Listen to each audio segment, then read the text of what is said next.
Now, that vote wasn't only for President Biden, but it was for the future of my brother as a dreamer, my mother as an immigrant, for my future as a student and just a resident here in Arizona. It was for the future of America and for the future of Arizona, which is the state I love. And through this voting, we can really hold up the ideals that my mom and brother dreamed of when they first came here. I know there's a huge Latino population. You know, I'm in it here in Arizona. And I know that, you know, a lot of people say we have the potential to impact the country, but I know we do have the potential to impact the country. And we will impact the election. And that's why us as Latinos, we need to come together to re-elect President Biden. Because President Biden, he is a leader. He puts our people first. Él pone la raza primero.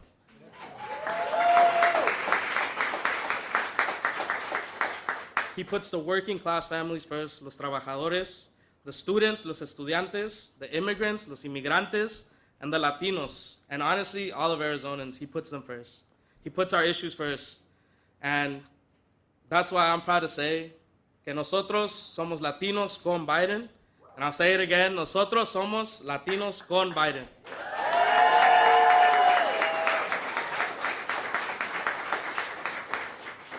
Now, it is my absolute honor and privilege to introduce the 46th President of the United States, President Joe Biden. Thank you.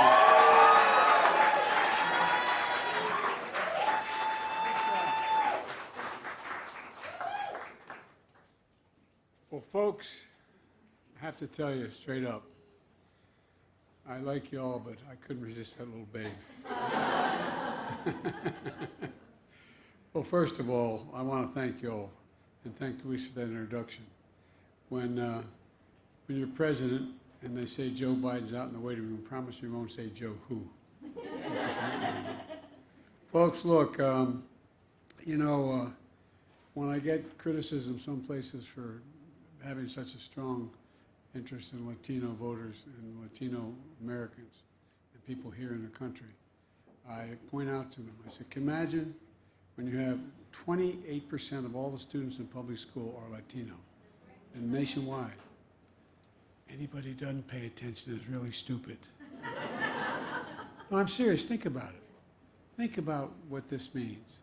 Think about the future. We have such enormous opportunities. You know, and I've made an historic investment, $15 billion investment in Hispanic serving institutions, including Arizona State now.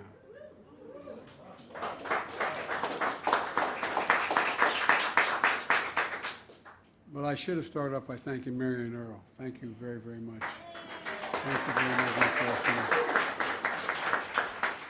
Small businesses like yours all across America are the glue that holds communities together. And we want to thank you for that. I really mean it. Thank you. Look, I want to thank my campaign manager you heard speak first. She is, it's a little bit in her blood. Cesar Chavez is her grandfather.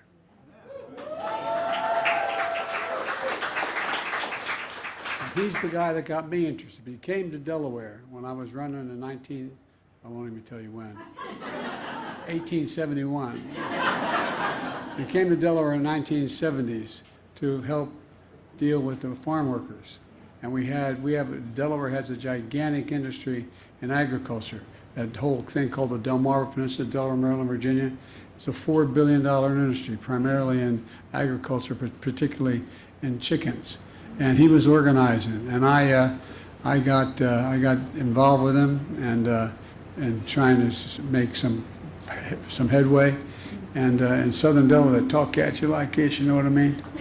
And it was one of the best things I ever did in my life, because I learned a whole heck of a lot that I didn't know. You know, one of the things is that someone who did so much to improve the lives of Latinos all across Arizona and all across the country, and it's in her blood. It's in her blood deeply. I'm sure it is a lot of you as well. I'm excited to be down the street from our new campaign headquarters. I don't think we could fit everybody in at this moment, but in the heart of the community. And we have 7 offices that are opening here and by the end of the month. Second thing, you know, last time you're the reason why, in large part, I beat Donald Trump. Yes. Let's beat him again.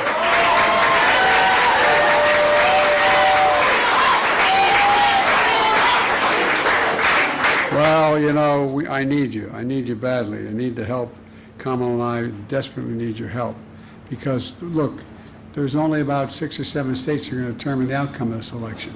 There are toss-up states. This is one of them.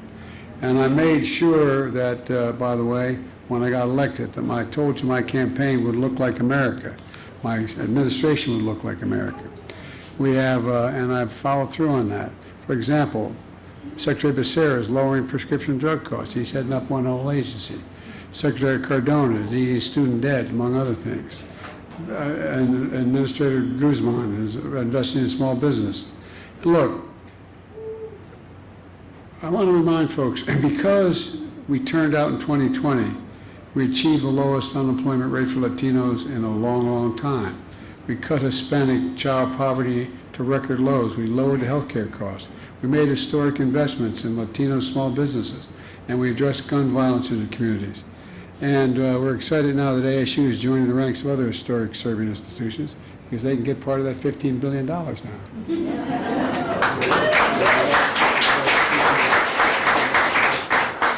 Look, one of the reasons why I've spent so much time and effort in dealing with Latino universities and black universities is they haven't had the endowments these other universities have. So the jobs of the future, the high-tech jobs, they don't have the laboratories. They don't have the ability to train. Every student is as competent as anybody going to Harvard or Yale or Stanford or anywhere else, but they don't have the means to train. And so that's where the money's going primarily. It's going not only to get them in school, but to be able to put together the laboratories, to train them to be the engineers, the technicians, the people who are going to lead the technology of the future. And look, for the fact is that I shouldn't probably get started on it, but because I promised I'd be brief, because I want to say hello to every one of you. But look, this election is not a referendum on me. It's an election between me and a guy named Trump. And this is a guy who who's the way he talks about the Latino community is well. In 2016, he called Latinos criminal, drug dealers, and rapists when he came down that escalator. Now he says immigrants are poisoning the blood of our country. What the hell is he talking about? No, I'm serious. Think about it. We are, in fact, the reason we're as good as we are is because we are the most diverse country in the world. Seriously, the most.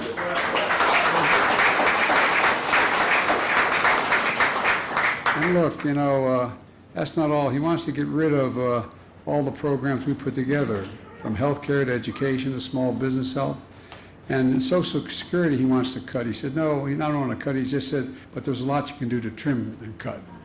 Well, let me tell you something. Folks he only cares about the wealthy. I love this quote from him. At Mar-a-Lago, Trump told his friends, and I quote, "I know plenty of you, and you're rich as hell, and we're going to give you more tax cuts." That was recent, okay?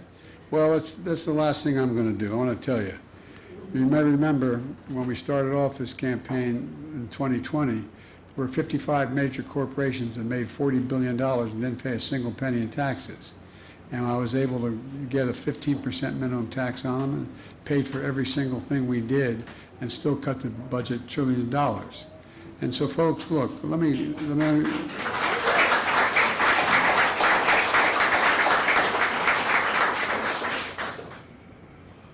I don't want to get going, give me the whole speech because I want to meet you. Let me just tell you one thing.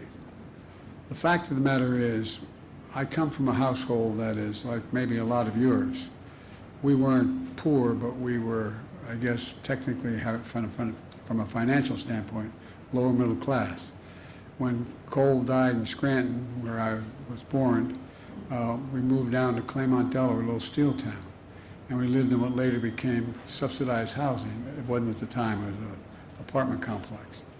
And my dad kept trying to figure out how he can own a home. Because you own a home, you can build some equity in the home. And you build equity, you can then save and move on from there. And we lived in a 3-bedroom split-level home in a development, they called it.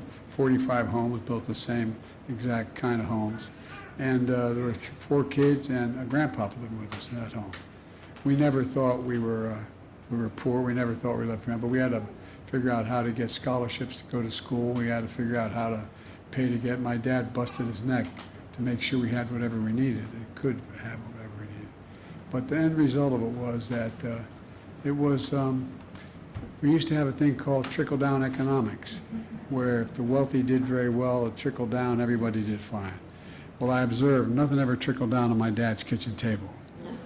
And so when I got elected, I decided I was going to build a country from the middle out and the bottom up, not the top down. That way, everybody does well. The wealthy still can do well. They don't pay their taxes very much, but if they do well, I'm serious. And the middle class does well, and the poor have a way up. And so that's when we're able to create all these jobs nationwide. That's why we're able to grow the economy as we have. And it's just starting to kick in. And folks, look, you know, I'll end by saying this. The tax system now is not fair. Trump wants another $2 trillion tax cut. That's what he says he wants, the first thing he wants to do when he gets elected. Well, his administration caused the biggest deficit in American history in a 4-year period, the biggest in American history. And we've cut deficit by the time it's out, over $2 trillion. We've cut the deficit. But here's what he wants to do. He wants to make sure that the biggest corporations continue to benefit. Well, look, in the United States today, and I'll end with this, there are 1,000 billionaires. I'm a capitalist. If you can make $1 billion, wonderful. If you can make $1 million, wonderful. But I tell you what, you ought to pay your fair share.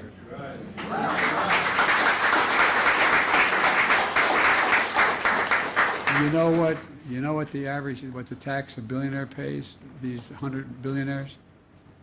8.3% federal tax. Every one of you here would trade for that, wouldn't you? Well, let me tell you something. I'm going to make sure it gets raised to a minimum of 25%, which is still significantly lower than the top rate. But here's what that would do. If we raised that one thing, if we raised that 25% tax, it would raise $500 billion over 10 years. $500 billion. We'd be able to have child care again for everybody, $300 per kid. We'd be able to make sure that everybody has an access to an education. We'd be able to have early education for families that don't have the capacity.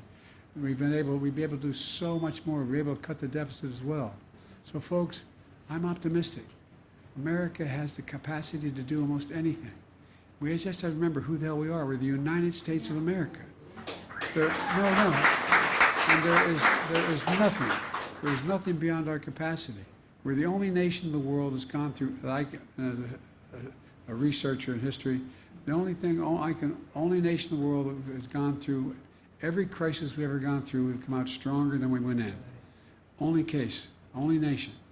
Let's remember who we are. We're the United States of America. Nothing's beyond our capacity when we work together. And with you all, we're going to work together and change the world here.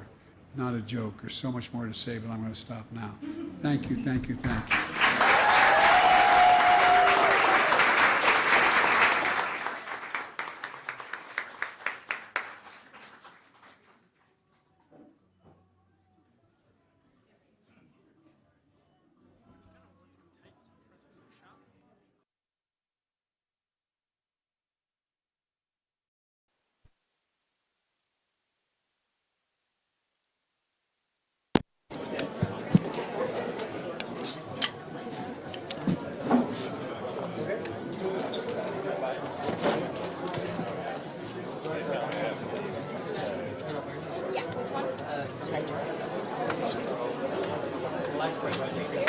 Alexis.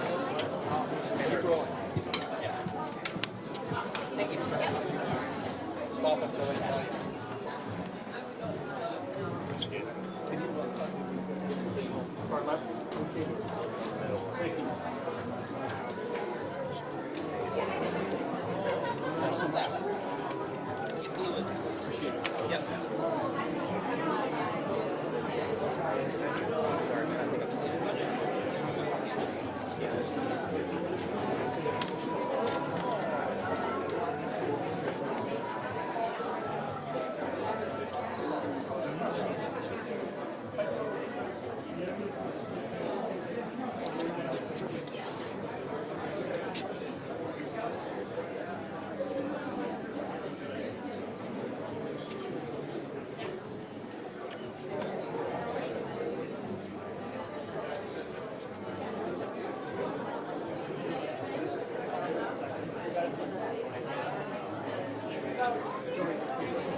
All right, I got you. You're just gonna got this.